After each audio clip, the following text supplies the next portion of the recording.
Hello guys, welcome back to my YouTube channel, and today I'm going to show you how to share your iCloud storage with your family. So let's dive in. First thing you want to do is go ahead to your settings, then click on your profile, which is on the top of your settings. Then you want to click on family sharing. It's the last option. Click on family sharing and you can set up your family. So next you're going to click set up your family, and after you do that you can invite people.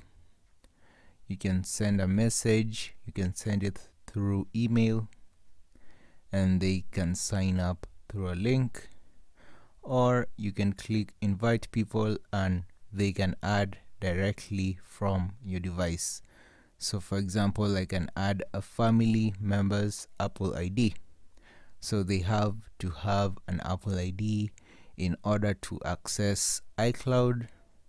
So this is a demo Apple ID.